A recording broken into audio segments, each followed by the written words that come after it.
Well, greetings once again. Back with another unboxing of records here, and this one again is from good friends at a Dusty Groove. I can't really remember what I've got on this one again, which makes it even more exciting for me.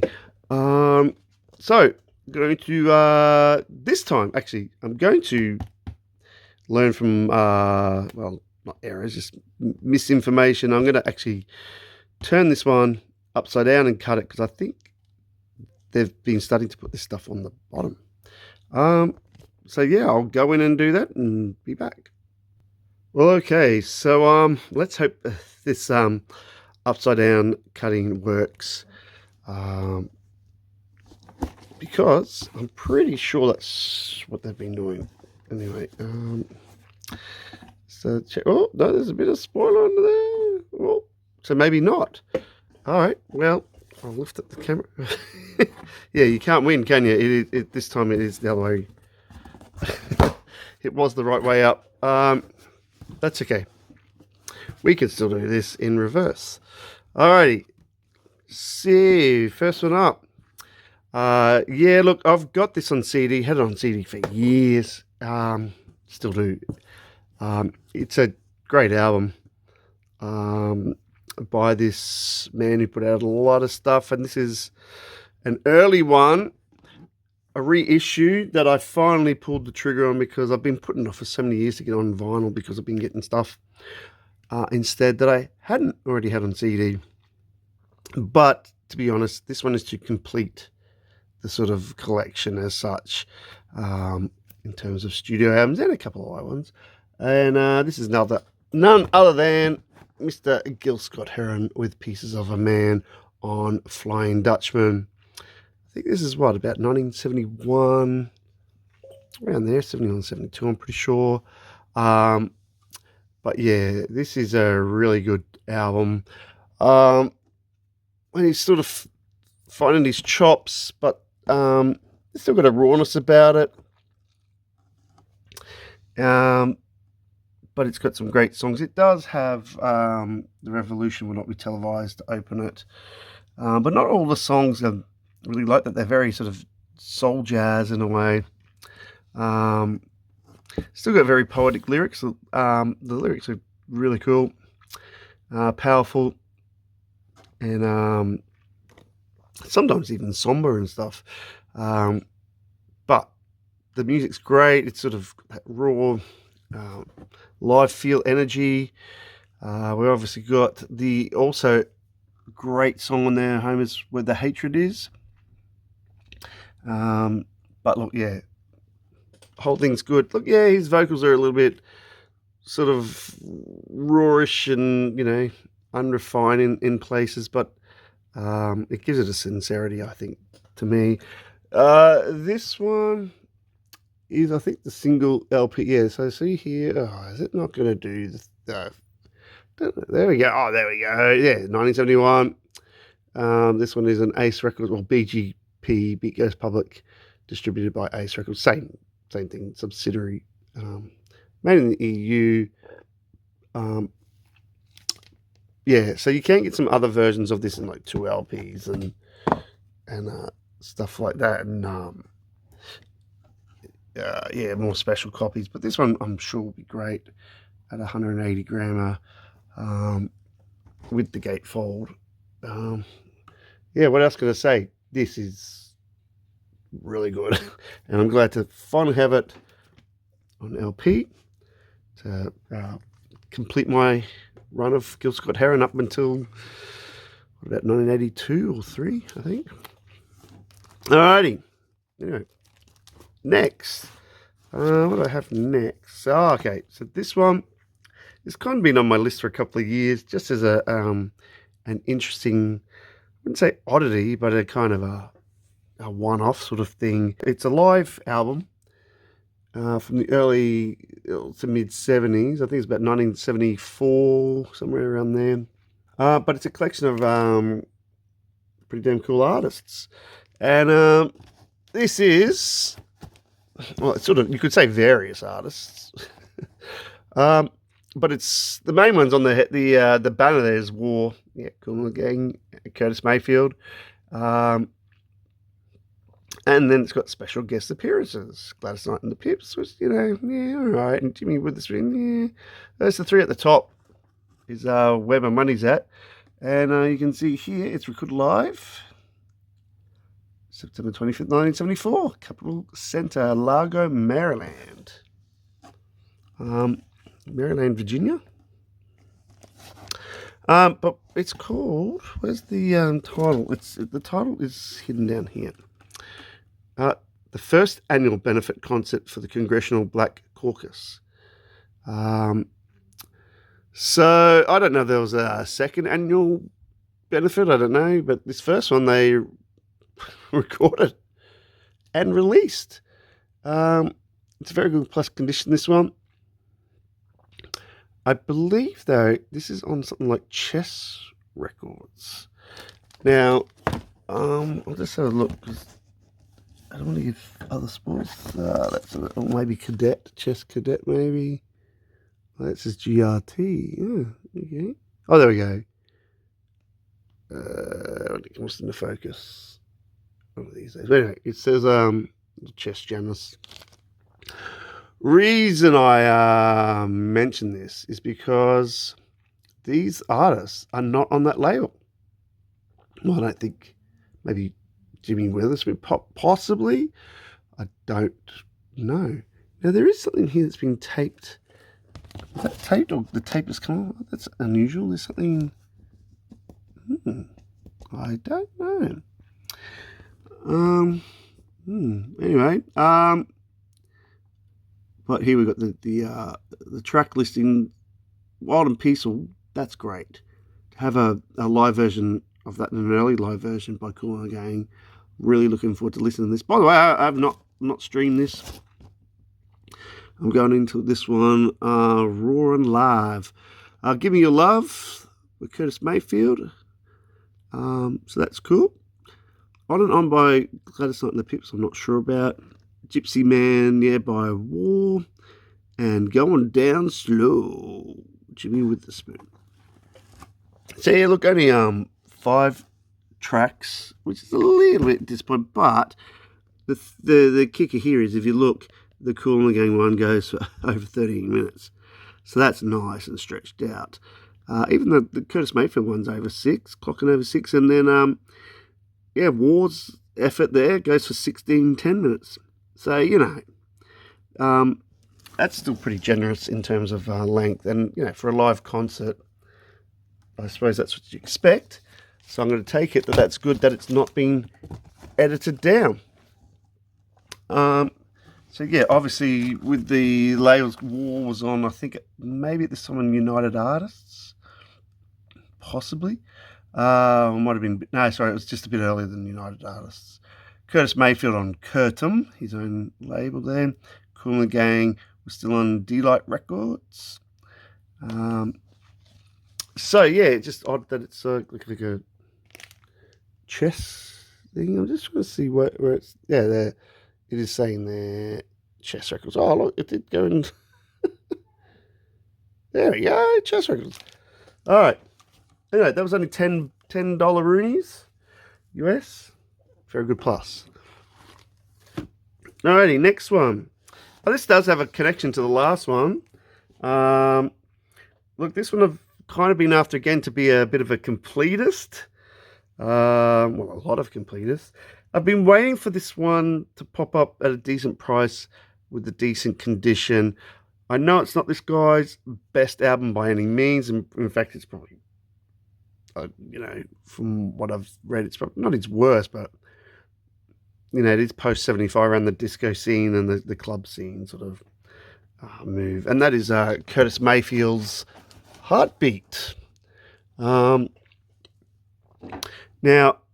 $8 US, very good condition though. I did compromise once. I don't normally get the very good conditions, but I sort of was like, look, to be honest, I'm not expecting massive great things about this record.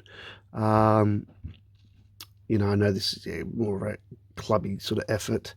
So, yeah, trying to be a bit more commercial here. So I did compromise on the very good condition for this one, and it was only $8. Well, that's something you don't see every day. Curtis Mayfield without his glasses on. Well, there you go. I just got my $8 worth. But yeah, so you can see with titles like this, what is this, 77 or 78? Oh no, it's even later. Sorry, 79. Yeah, so we're getting to near the end of disco, but some things are still being very clubbified. Yeah, that's a real word. But yeah, here he's not really getting deep on any social messages on this sort of stuff. Okay. So it's more like dancey, lovey stuff. You better stop. You're too good to me. Heartbeat.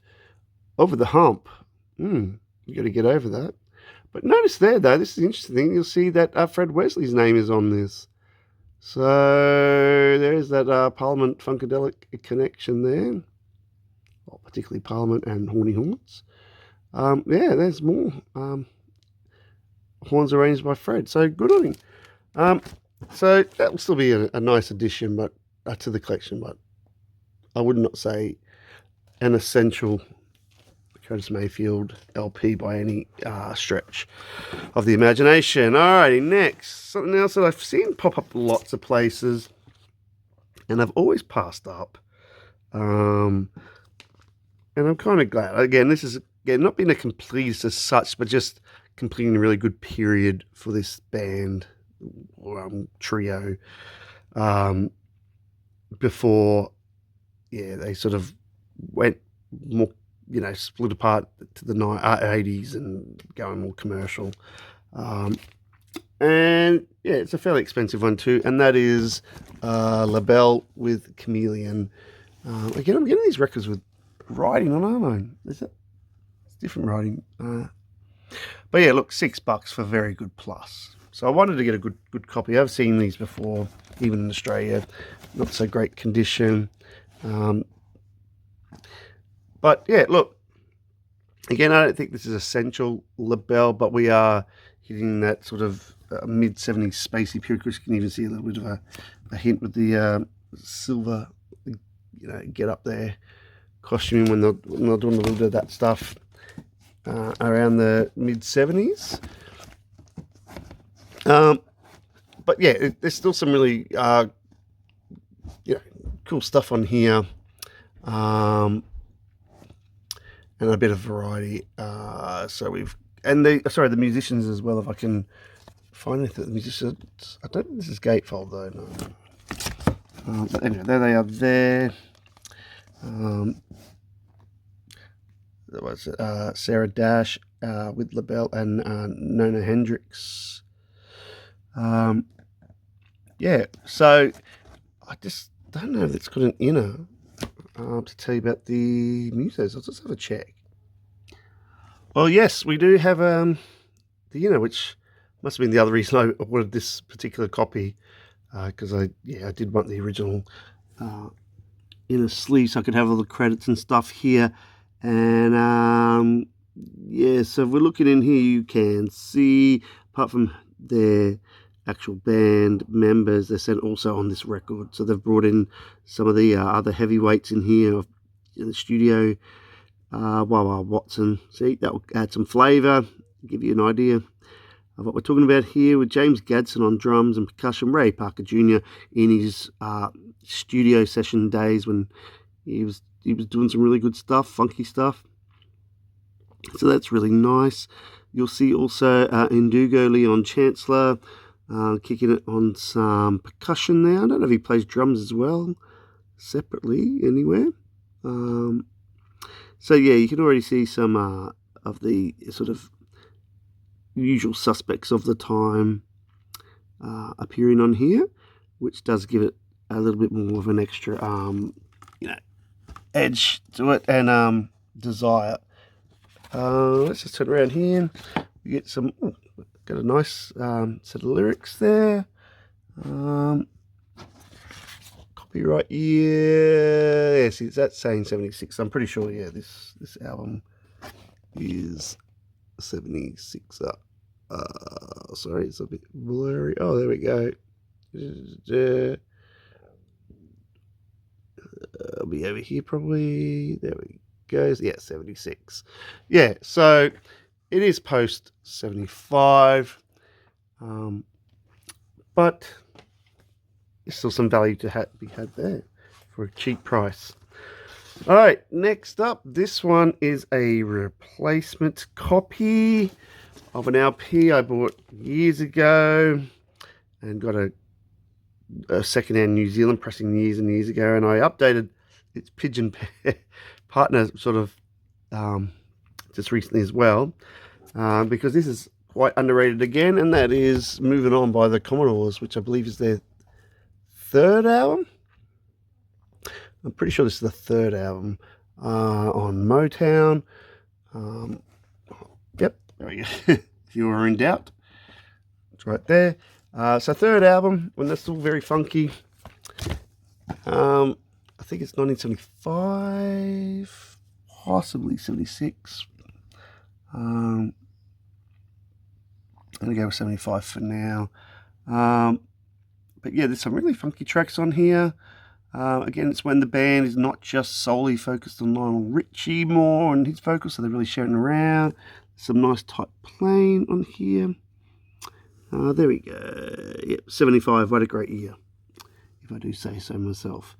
Yeah, so again, look, early Commodores, third LP. Good year, 75. So there is some funky stuff to be had on there for sure. And the condition was the thing too. I've got to, yeah, so it's very good plus to replace a copy of mine that's, yeah, it's all right, but this is also US pressing, so I'm expecting better things for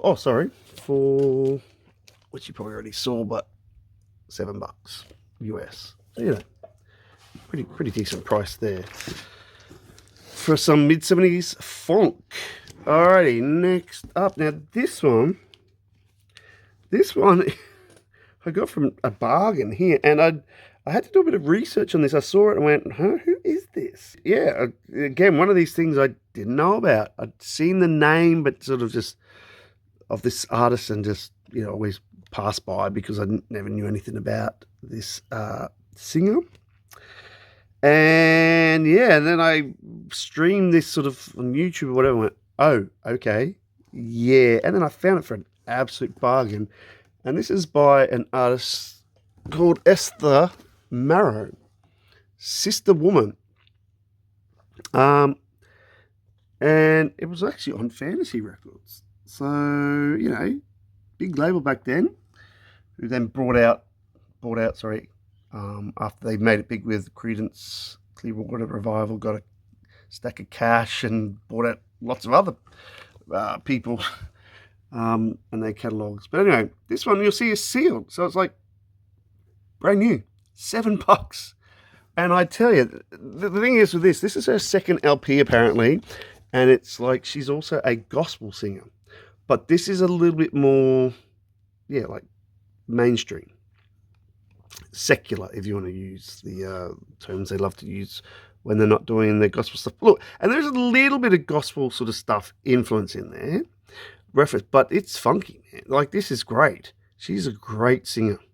So this was one of those like new discovery kind of things for me.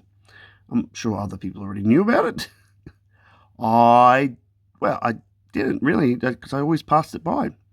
So yeah, you'll see this is like, for a bit of context here, 1972. So nice and pre-1975, and the sweet spot for Fantasy Records. And if you look at the musos too, this is the other thing.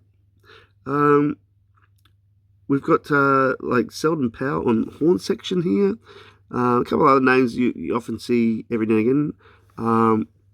But Selden's probably the biggest known one. But then we've got things like, look, Bernard Purdie, Jimmy Johnson, Chuck Rainey, Cornell Dupree. So we've got the people who were supporting Aretha Franklin at the time, and all over her output at the time, Studio A and stuff.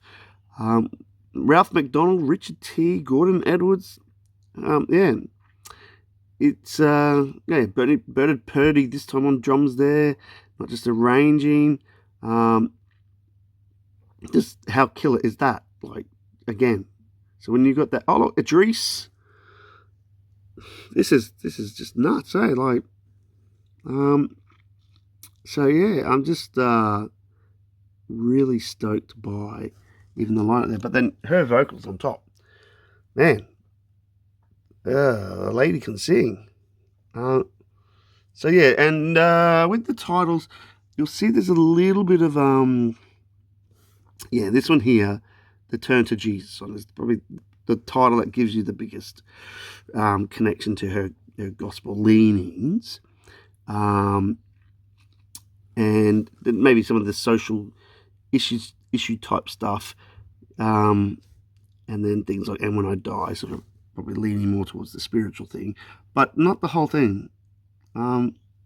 Really, it's you wouldn't say it's strictly a gospel album. Well, that's always a bad thing, but you know, if you're not into that, it can become a bit too much. But yeah, so I am absolutely chuffed. This reissue, it is a reissue, by the way. Didn't suss that already. It is $7 sealed, like brand new. Yeah, looking forward to that. Alrighty, next up, this one again. I jumped on this because it's been on my list, not high, but you know, this artist is pretty solid. And I thought the year was about right. No, I think it's 1970. Now I've got all this guy stuff on Kudu Records, but this is not Kudu. This is pre-Kudu, and I believe it might be. Is it? Oh no, I was going to say Atlantic, but it's Cotillion, which is the Atlantic subsidiary, and that is Hank Crawford's. It's a funky thing to do. Now I like the title anyway. But yeah, Hank Crawford, saxophonist. It's a very good plus, so it's a nice condition. It's $8. The cover looks pretty schmick, you know, a little bit of wear, but yeah, for $8, a little bit on the back there, just the ring wear you normally expect. But I'm pretty sure this is 1970. 71. Well, close enough. So it would be not too long before he started his run of Kudu Records, which are pretty good. You know, sometimes a bit hit and miss. And now I'm expecting the same thing with this. That it might be a little bit hit and miss here. But again, if you look at the personnel, this is so awesome. Look, it's nearly a mirror image of the last LP. Okay, except we've got some Eric Gale as well, but we've got Cornell Dupree, guitar, Richard T on piano, electric, Chuck Rainey again, or Ron Carter. So if it's not Chuck Rainey, you might as well have Ron Carter, and Bernard Purdy again. And then we've even got Alfred Pee-wee Ellis from JB's. And he's actually playing electric piano, not sax. So that's interesting. I didn't know he was piano as well. So yeah, look, so you can see there, Atlantic Recording Corporation. It's a US pressing. So yeah, Cotillion being like a subsidiary, like Kudu is to CTI. So he's Mr. Subsidiary, and with his sharp sideburns there. But yeah, so look, I'm still sure there's going to be some value in that for Hank Crawford. It's the right year, the right players, even, dare I say, it's like good label, right label. Yeah, that should be interesting. Alrighty, next up. This one, again, not high on my want list, but it's still pretty good. By an artist I want to get more of on vinyl. It's just too expensive usually. But being that this is a later one by this artist, 1978, so yet post 75, it is cheaper because it's not in the highly sought after category, and he's on a different label here. That is Bobby Hutcherson, the great revivist. with Highway 1 from 1978. I think this is on Columbia / CBS, not Blue Note, that he was previously on. But you can see here, this is the other interesting thing that I like.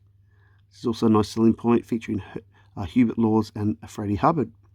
So I'm getting myself some more Freddie and Hubert in the deal.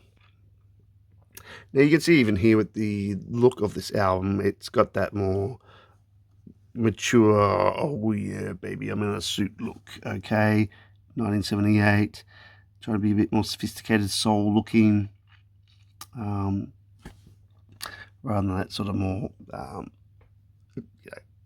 Blue Note jazz look. And even things with a title called Secrets of Love and Bouquet. But, you know, there'll be some value still in here. And we get just looking at, again, some of the, some different players. We've already mentioned the two extras, but we've also got George Cables there on piano. So he looks like mostly a mainstay here.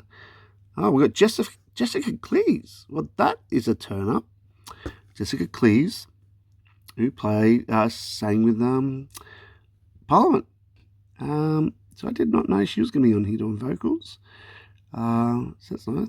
Kenneth Nash turns up a lot on percussion on lots of stuff around these times. So yeah, and there's Cedar Walton's name's on there as arranger. I don't know if he plays. Strings arranger and conductor. Oh, there we go.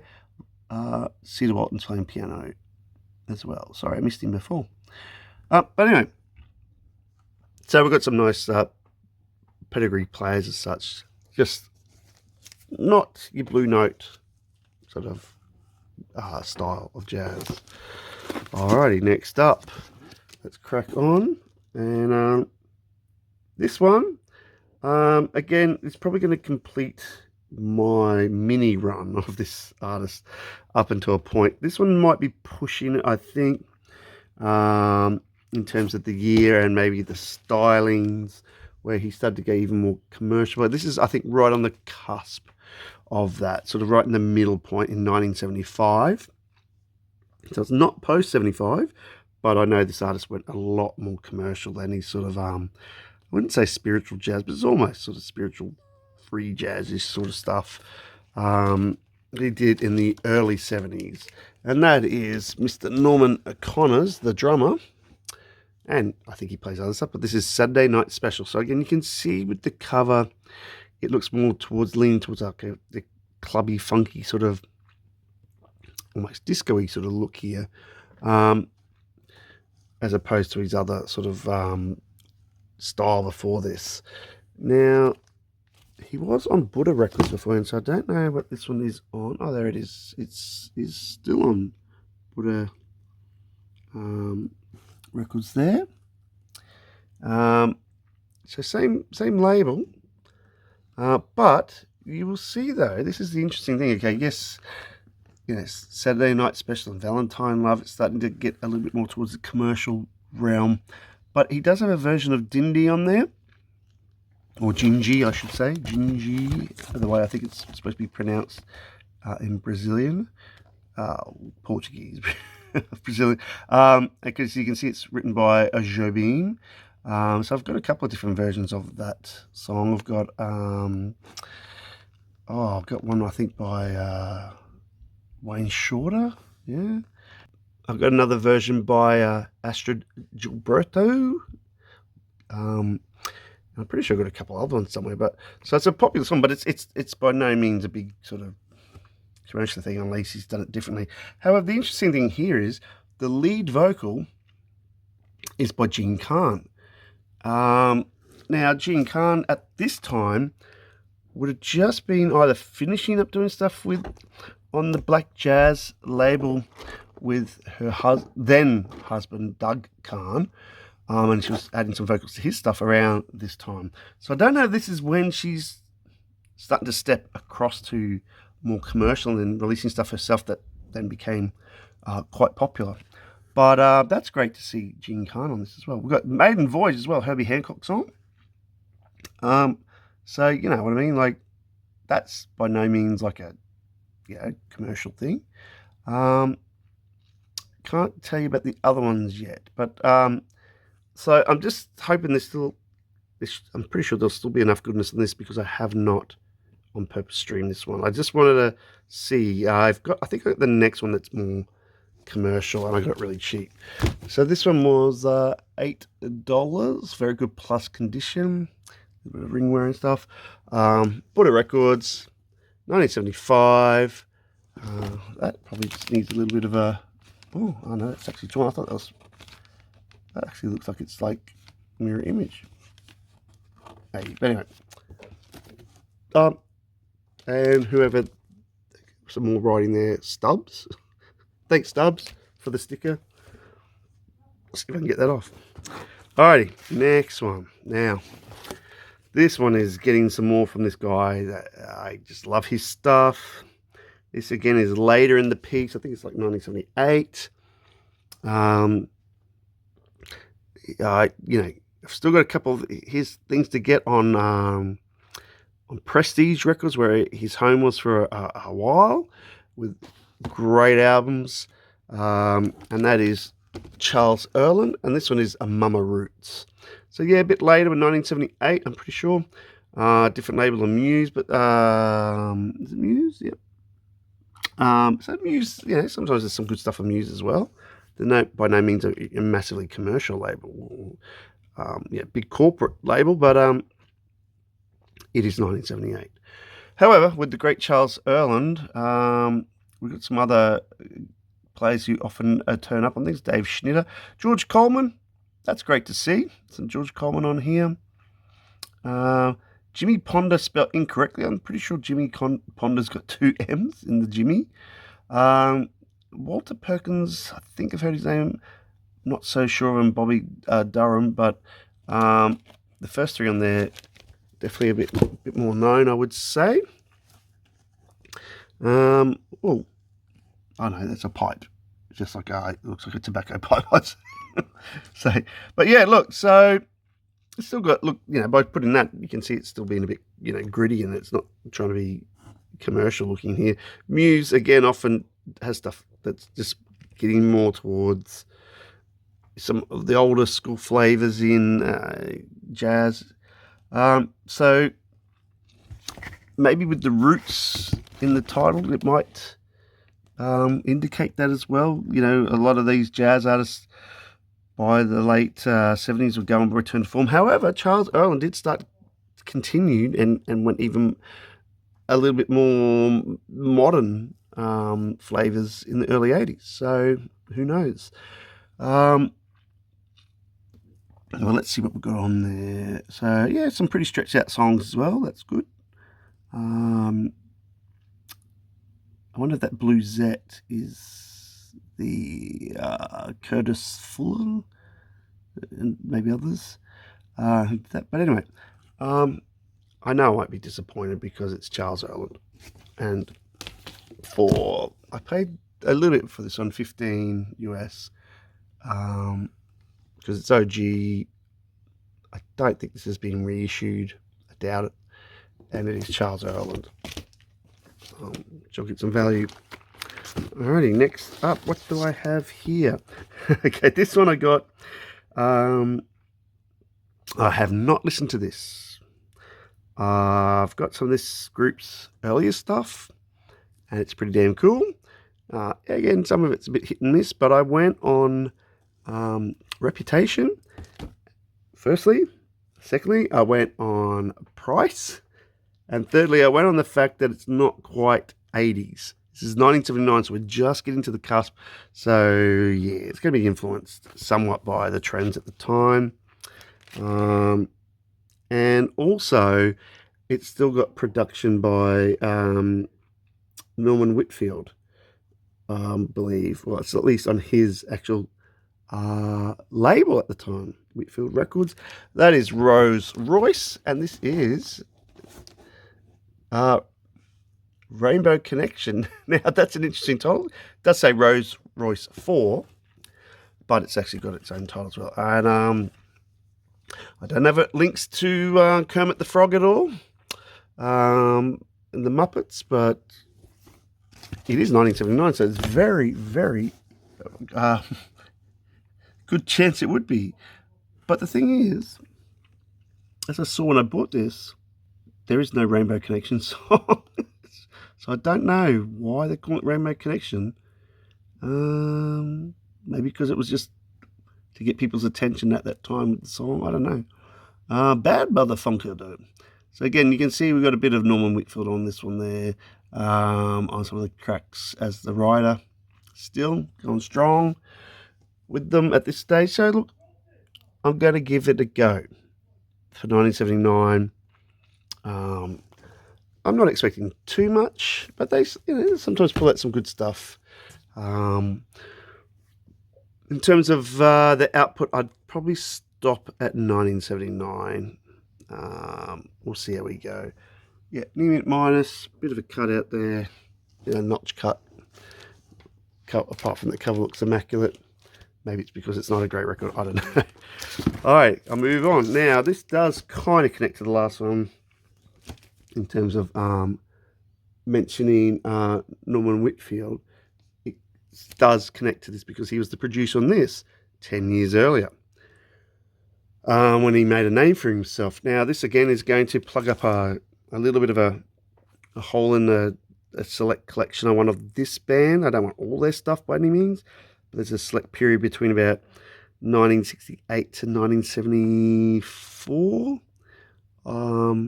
I've been sort of getting, because that's a nice sweet spot for this well-known act, and that is The Temptations with Puzzle People. It's a very good plus. So I did pay $14 because it's a US pressing on the Gordy sort of subsidiary, we'll say, of Motown. But it's got just cracking classic late 60s Temptations tracks for 1969. I'm pretty sure it's 1969. When they were starting to go more sort of psychedelic rock with Norman Whitfield's influence here. We've got another copy of It's Your Thing on there, another cover. But we've got A Message from a Black Man and Don't Let the Joneses Get You Down and I Can't Get Next to You. Great songs. Cover of Hey Jude there. Slave, I'm not so sure about. I can't remember. But, pivotal record at a pivotal time for this band. Also around the time of Psychedelic Shack. This is going early and strong. Well, early in this period and strong. There's some good stuff after this too. They do have a version of Little Green Apples. Don't know, a lot of people doing covers of that around the time. That Running Away there will not be the Family Stone version. But yeah, that first side alone is going to be cracking. Second side, hopefully too. Maybe the second side's slow. I don't know, but ending with a song called Slave. Don't know about that. That sounds like it'd be grittier. A little bit of a punch out there. But apart from that, for 1969, we're looking pretty sweet here. Yeah, there you go, 1969. So I'm so glad to finally, been patient with this, waiting to get a good copy at a decent price. And I'm just happy I got a US pressing. So I can't tell you if it's a first issue pressing, but it's very possible. All right, cracking on. Next one. This one, I know this is like a reissue. This is, pretty sure, a 70s. Well, I might be wrong. I thought this was a 70s reissue or something, but of an earlier, like, 60s LP. I'm pretty sure about that. Because the reason I got this is I don't have a lot of trombonists LPs, like jazz LPs, Started to get some Curtis Fuller, which is cool. Got some JJ and Kai Wingding stuff. But in terms of, you know, other trombonists having their own LPs, I thought I'd give this one a crack with Benny Green's Catwalk. But as I said, I'm pretty sure this is just a reissue, a different cover, because it's on Bethlehem Records, who are more active around, the early 60s. Even Creed Taylor had something to do with them. But yeah, and it was only $8. Yeah, it's a reissue. But it's very good plus. And, look at the solid, nice cover. And I thought this is a good way to get some older school stuff, but for a good price. And you'll notice there, no, so it's a promo, which apparently was not for sale, but I bought it. Now I'm just trying to see, they might not, yeah, so you see there, 1978 is written on there, but I'm dead sure this is not 1978. I think it's like 1961, maybe even late 50s. But possibly, yeah, I think it's on the turn of, around 1960 and 61. Okay, on this 1960 session, there you go. So I was in that ballpark. So it might have been released 61, possibly, even though it's a 60 session. All right, but who else do we have on here? So you'll see, yeah, some older school artists on there as well. You might recognise like Jimmy Forrest and Max Waldron's probably and Art Taylor, my bad. Probably the main other ones on here. That are probably the more well-known names. He's probably doing some covers and stuff. Oh yeah, there you go, Summertime. My Foolish Heart. But look, yeah, Groove One sounds nice. Hopefully that's good. And but trombone, I just wanted to see something that maybe features a bit more of the trombonist as the focus, as maybe the main soloist. But still 1960 it's a good era. Starting to evolve a bit from the hard bop stuff around there. The bebop to hard bop and onwards. All right, this next one, this is one I paid one of the most of for this, and sort of revolved the bundle around as such, because I know it's hard to get this, and it's hard to get in good condition and for a decent price, even though this is a more expensive price. And this comes from 1970. Wait, hang on, 71. I think, and that is Jimmy McGriff's Black Pearl. I'm just gonna get that LP back in there. Let's just sneak it out. There we go. Black Pearl. Still a very vivid colour from way back on this one.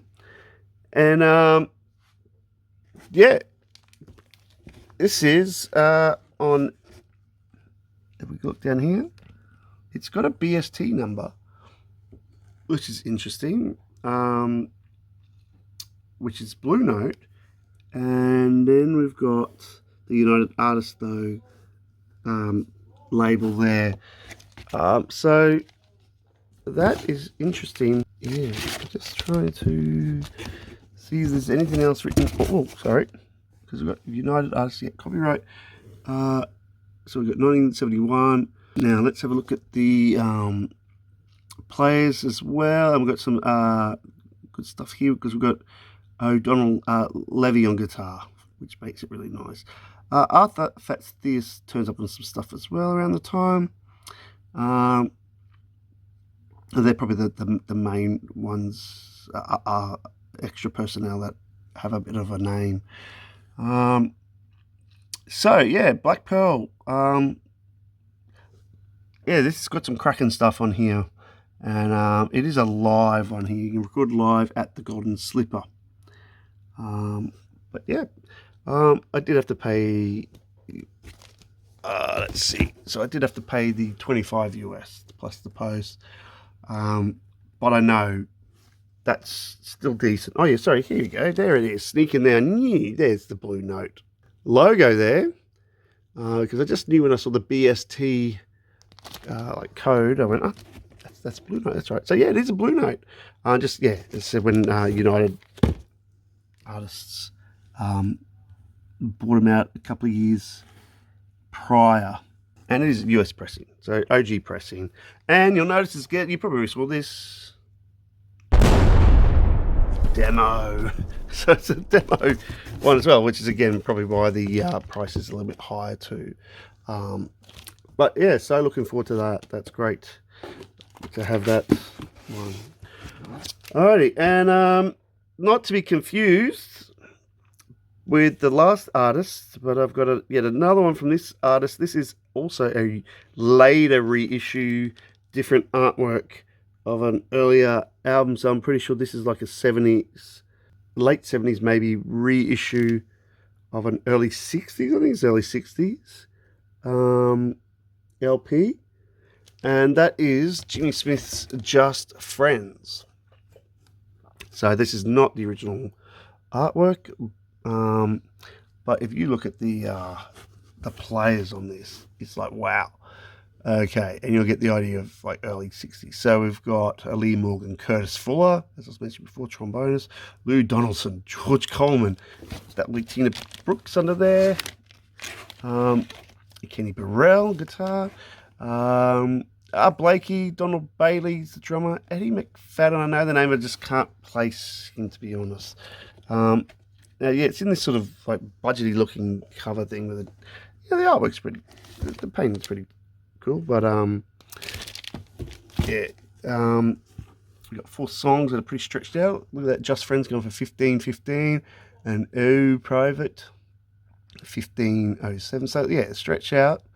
But how cool is that I can get it for a decent price anyway with these great players on there. There you go, Eddie McFadden guitar. I had a feeling he might have been a guitarist to fill that void, but Kenny Burrell's also a guitarist. But yeah, so Jimmy Smith, I've got so much Jimmy Smith. He's always great value. If you can avoid the Oliver Nelson big band embellishment stuff from the early to mid to sometimes a little bit late 60s. That is not that. And just to rub it in a bit further with that, this one's also a Jimmy Smith one, and also a 70s reissue. This was originally from 1963 and is often billed with Stanley Turrentine. It is Prayer Meeting. Just repackaged slightly again. I think the photo is maybe the same though. Maybe the same photo, but it's not billing with Stanley Turrentine on there. It is a near mint minus as well, so I again got away with a good price for this album, just not the same issue. Oh, by the way, the Jimmy Smith, sorry, other one, Just Friends, was $7. Yeah, sorry, it's AKA House Party. Yeah, definitely a different cover. I have that on CD. Yeah, this one is an Applause pressing. It says there, so it's not the original, label. Yeah, so Liberty Records there, 1964. Stanley Turrentine there, and you can see, look, even the style of this looks like the Blue Note style of font there, which gives you a bit of an indication. So that's nice to see they've sort of stayed a bit true to that part. Yeah, we've got Donald Bailey again there on drums, Quinton Warren this time on guitar. So yeah, it's pretty stripped down to quartet, which is cool. So he's just going to go out and, smoke on his organ. And yeah, it's not the Oliver Nelson big band stuff. And you can even see here, we've got the Blue Note people right there. Yeah, just a slightly different variation on the cover for the Applause pressing. So look, yeah, it's not the Blue Note, but near mint minus. It's going to play really well, and I'm sure there's no slouches on the quality. All right, let's kick on. And I think I went to the last episode. Yeah, we are doing this in reverse order. We've got backwards in time here. Now, this one, I'm really chuffed to get this. It is a reissue, but to get this, even as a reissue for this price, I just jumped at it because the original now costs a crap load because it got popularized by a sample that was used, I believe. But it's still a cool album at the right time, and that is Les McCann's Layers from, I think, 1973, so great era on Atlantic. But this is also, I think it's like, what is it called? Not Get Down, is it Get Down? The reissue company, but they've kept faithful to the original artwork here, which is very recognizable. If you know this album, it's one of those very recognizable covers. It looks like they've kept faithful to the back graphic design there as well. And we just get the little sneak here, a Get Down logo as well, and a barcode. But up here we're still getting the original Atlantic, which is cool. So on here, I'm not sure who's on here. Look, Ralph McDonald's probably the one to be known there. On percussion, Donald Dean on drums. Yeah, but yeah, this will be cool stuff, definitely. Track listing is there, and yeah, as I said, this is 1973 originally, but yeah, okay, this is a 2018, possibly, I'd say, or a bit later, reissue. But Get On Down usually does good stuff, and it looks the part, and it looks very spanky. I mean, like, it just looks like it's out of shrink today. I can't see any blemishes. It's like super solidly clean. You know, so that's nice as well. And yeah, and it was a more affordable. Alrighty, now lastly, because we're going backwards in time, I normally start off with this if I have a CD, but I have a CD that's it's technically on the top, but going backwards on the bottom. So, well, we're mixing up. And look, I couldn't pass this up for $5. Because again, to get this LP, well, which is actually a 3 LP in one, is expensive, and I know this is not going to be this band's best LP, but it was their last for a very, very number of years, and if you can put all that together, you would probably know, if we're talking, if I say 1998 on Jive Records, then you're going to know it's Tribe Called Quest's Love Movement. And look, for $4, I thought, hey, I'm going to pay the $4 to get the CD.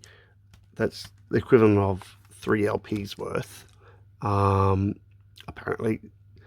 And even though the content's probably not as strong as their earlier stuff, and it was their official last LP at that time before they came back, when Fife was, not well, and then passed away. So the tracks on here, it's probably known as Find a Way. I think that's the one that turned up on the anthology. I'm trying to see because it's all around. Let's have a look. Oh, I'm not sure Buster's Lament is Buster Rhymes in there, I'd say. The Love, Hot For You. I think Hot For You sounds familiar, but I don't know if that's just me trying to make sense. But definitely Find a Way, I'm sure, was the one. That was either a single or, yeah. I don't know if any of the other ones on this turned up in the anthology. But anyway, so you know this. If you out there know. Yeah, it's not the big 3 LP on vinyl. Yeah, it'd be nice to eventually have that, but I'm not in a big hurry to spend the big money on it. Where I can just get it for $5 for now, and at least become familiar with it and see if it's worth spending the cracker tons of money on it. But yeah, it's still nice to have that in the collection for a reasonable price of $5 US. Alrighty, that was long, as you'd expect for a big box. I hope you got something out of that again. I've got way too many records to catch up and listen to, and I'll sure get some one day. So yeah, I'll see you later.